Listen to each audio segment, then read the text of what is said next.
Patrick Santos e a Carbono 14. Olha só, Reinaldo, a Polícia Federal deflagrou nesta sexta mais uma fase da Operação Lava Jato, agora 27ª, batizada de Carbono 14. Foram cumpridos 2 mandados de prisão temporária do empresário e dono do Diário do Grande ABC, Ronan Maria Pinto, e do ex-secretário nacional do PT, Silvio Pereira, né? O Silvinho Land Rover. E 2 de... Pode falar. Não, eu tenho uma denúncia a fazer. Qual? O Reinaldo Azevedo, esse escoto que fica pegando meu pé, sabe onde ele começou a carreira jornalística dele? Eu sei. No Diário do Grande ABC. Entendeu? Depois eu vou contar os vídeos. Eu quero saber. Então, e o Silvinho Land Rover e também 2 de condução coercitiva, do ex-tesoureiro do PT, Delúbio Soares, e do jornalista e diretor do site Opera Mundi, Breno Altman.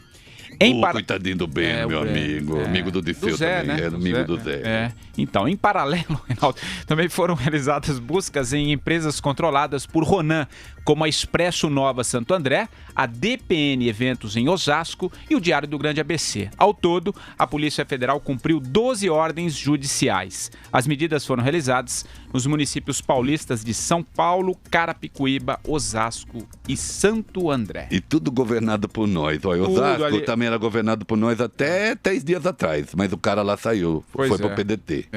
Tudo nosso, viu? Todo mundo pulando fora, meu alter ego. Tudo nosso. É verdade, tá tudo controlado. Tudo controlado. Olha aqui. Diário do Grande ABC. Trabalhei lá, sim, é verdade. Comecei no jornalismo 87, 88, no Diário, fiquei até 92. Não era do Ronan, tá? Não era do Ronan. Foi vendido pro Ronan muito depois. Não tinha nada a ver com o Ronan. Fazíamos e fiz lá. Circunstâncias... Eu fui redator-chefe do jornal e fiz, graças a Deus, um trabalho sério e honrado, do qual eu muito me orgulho. Agora, é o seguinte, Patrick. Tem uma coisa pesada aí. Tem uma coisa pesada. Por que é que foram bater lá no Ronan Maria Pinto? Porque é o seguinte, o Paulo Pimenta, que é o vice-líder do PT na Câmara, Paulo Pimenta está bravo, porque o Paulo Pimenta está dizendo, olha, estão tentando agora ligar ao caso da Petrobras à morte do Celso Daniel. O problema é que a ligação narrativa existe. Por que existe? O Patrick vai dar as informações agora e nós vamos detalhar. Vai lá, Patrick Santos. Vamos lá, Reinaldo, olha só, ainda continuando na 27ª fase da Lava Jato. Vai ter que trabalhar 2 vezes você hoje. Vou, e esse texto é longo, você viu, hein? É grande. Pode ir lá que a gente vai. Mas a gente vai interrompendo, viu, o Walter? É verdade. Walter, pode interromper. Eu tô ocupado, peraí, só um segundinho que eu tô recebendo mais um cara do PP aqui. Distribui um cargo aí pra ele. Vamos lá. Da secretaria. Dá uma rapadura pra ele. Vai. Está relacionada, Reinaldo, ao empréstimo no valor de 12 milhões de reais contraído pelo pecuarista José Carlos Bunlai, amigão de Lula, em 2004, junto ao Banco Chaim, para quitar dívidas do PT, o que a gente sempre fala aqui, né? De acordo com a Procuradoria, esse empréstimo foi pago depois, em 2009, por intermédio da contratação fraudulenta da Chaim, como operadora do navio sonda Vitória 10.000, pela Petrobras, ao custo de 1,6 bilhão de dólares. Só um minutinho aí, Patrick.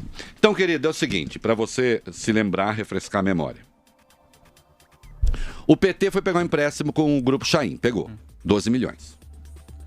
Quem serviu de laranja nesse empréstimo? Não foi o PT que pegou direto, foi o Zé Carlos Bunlai. Isso. Amigo do Lula. Pegou os 12 milhões, passou para o PT. Vitamina C, né? Vitamina C. Muito bem. Em 2009, esses 12 milhões já tinham se transformado em 60 milhões. Porque você sabe que banco é assim, né? Uma coisa é você deixar o seu dinheiro no banco, outra coisa é você pegar empréstimo no banco, né?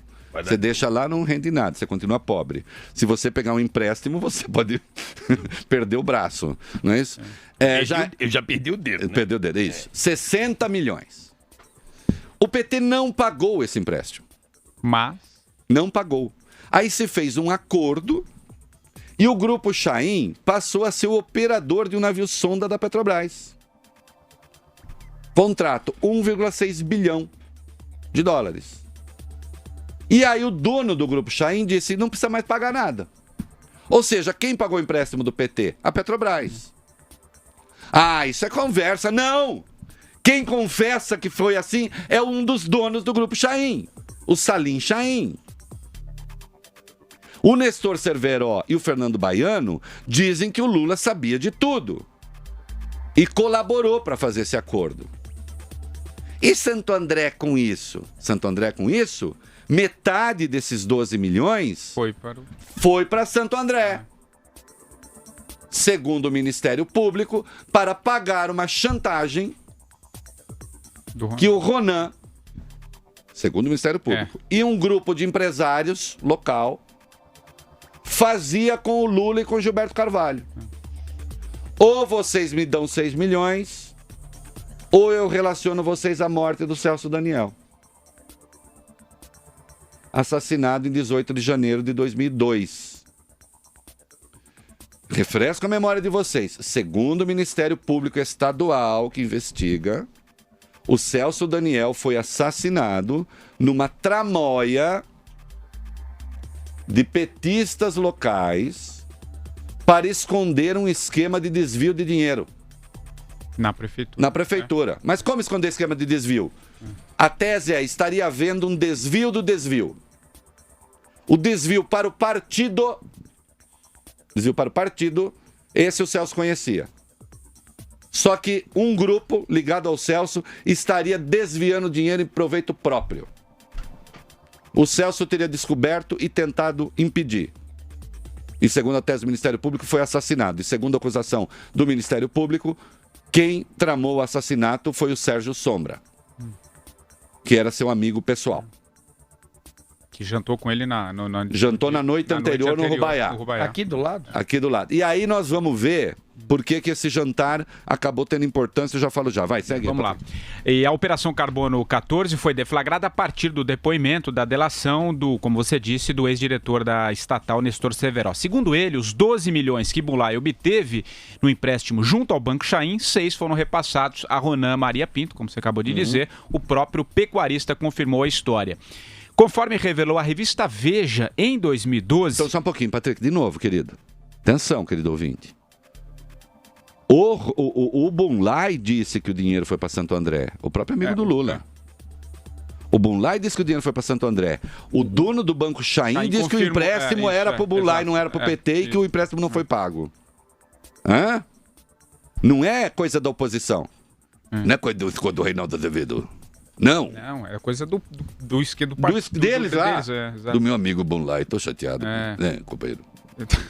É verdade. É verdade. Vem de cuidar de gado. Eu falei pra ele. Falei pra ele. A gente dançou uma quadrilha tão... comprar sal grosso pros boi, pra engordar.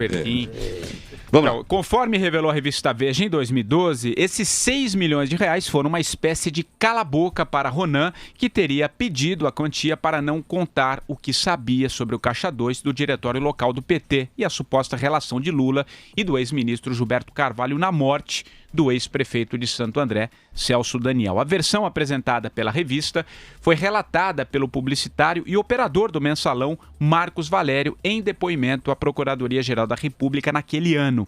Em despacho que determinou a prisão temporária de Ronan Maria Pinto, o juiz Sérgio Moro reconheceu hoje que o repasse ao empresário pode sim ter relação com a morte de Celso Daniel. Segundo Sérgio Moro, chama a atenção o malabarismo financeiro para viabilizar a transação. Pois é, olha, se vocês entrarem lá no meu blog agora, eu recuperei e atualizei um texto que eu fiz, acho, em 2013. Eu trouxe aqui, obrigado. Em que, senhores Patrick e Carioca, eu relato, incluindo o Celso Daniel, os 8 mortos. 8 mortos, incluindo o Celso, diretamente ligados ao caso. É uma cadeia impressionante. Eu não estou aqui dizendo... só estou dizendo que corriqueiro não é. Corriqueiro não é. Então, teve o assassinato do próprio Celso. O Antônio Palácio de Oliveira, o garçom que serviu o Sérgio Sombra e o Celso, e era o garçom que o servia habitualmente, porque a dupla ia sempre jantar ali, ocupando sempre a mesma mesa, foi assassinado também. Há uma conversa de uma das pessoas do grupo deles lá de Santo André com o próprio Sombra em que se pergunta, o garçom era o mesmo? Era o de sempre? Era o de sempre. Mais do que isso. Esse garçom estava com documentos falsos. Mais do que isso, esse garçom recebeu 60 mil reais na conta, não se sabe de onde. E ele ganhava 400 reais por mês. Morreu também, foi assassinado também, o Paulo Henrique Brito. Quem é o Paulo Henrique Brito? Testemunha da morte do garçom. Ele estava perto. Viu o garçom ser assassinado, ele foi assassinado também. Morreu o Irã Moraes Rédua, que foi o primeiro cara que reconheceu o corpo do Celso Daniel, em Juquitiba, quando foi encontrado, no meio do caminho. Foi assassinado Dionísio Severo, que era o suposto elo entre a quadrilha e Sombra. Ele pertencia à quadrilha, ele foi acusado de pertencer à quadrilha que sequestrou o Celso. Atenção, Dionísio foi assassinado na frente do advogado dele. Morreu o Sérgio Orelha, que era um amigo do Severo, que tinha hospedado o Severo em sua casa. Morreu o Otávio Mercier, foi o investigador que conseguiu ligar o caso Severo, que ligou o Severo ao caso Celso Daniel. E finalmente morreu o Carlos Del Monte Printes, de uma forma, até agora não se sabe como, o legista que fez o exame do corpo do Celso Daniel. Se vocês procurarem na internet e vocês acham, ele deu uma entrevista ao Jô Soares uma semana antes de aparecer morto. E aí tem algumas coisas, que foi o que levantou, o que deixou a família Celso Daniel bastante preocupada. Os irmãos do Celso, tanto o Bruno quanto o outro, cujo nome não lembro. Atenção, esse Carlos Del Monte examinou o corpo do Celso e constatou sinais de tortura. A família ficou furiosa com o Luiz Eduardo Greenhalgh, advogado petista, porque o Greenhalgh falou à família que não havia sinais de tortura. E o Carlos Del Monte disse, havia sim. Foi ele que fez o exame. Foi ele que fez o exame. A partir daí, a família passou a desconfiar das razões do assassinato do Celso e tentou investigar a vertente política do assassinato. Infelizmente, isso é um fato que a família pode confirmar. Eu não estou fazendo aqui lação nenhuma, estou contando como as coisas são. Não adianta vir procurar... vamos ver como é que a gente processa. Não processa nada, porque eu estou contando o que aconteceu. A família passou a ser hostilizada pelo comando do PT.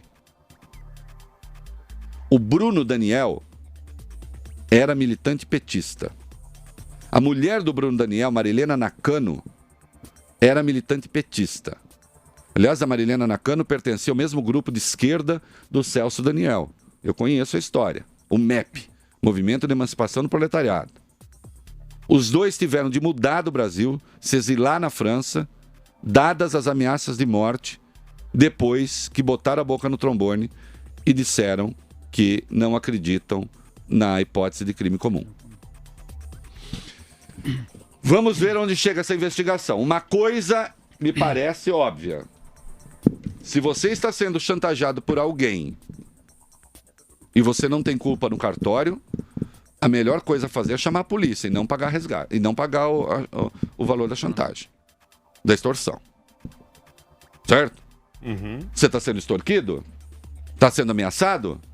Grava, faz alguma coisa, arruma uma prova, chama a polícia. Esse dinheiro pro Ronan não foi por causa disso. Investigue-se. O Ministério Público, agora federal, outra investigação, está dizendo que o dinheiro foi para lá. E foi para isso. Certo?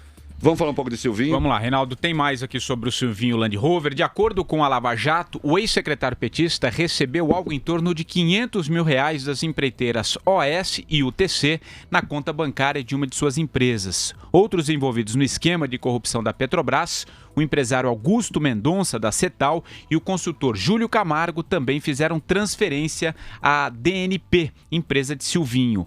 As de Augusto totalizaram R$154 mil, enquanto Camargo fez um repasse de R$12 mil. Segundo a Procuradoria, os pagamentos eram uma mesada para Silvinho não delatar possíveis fatos ilícitos que tivesse conhecimento envolvendo o PT.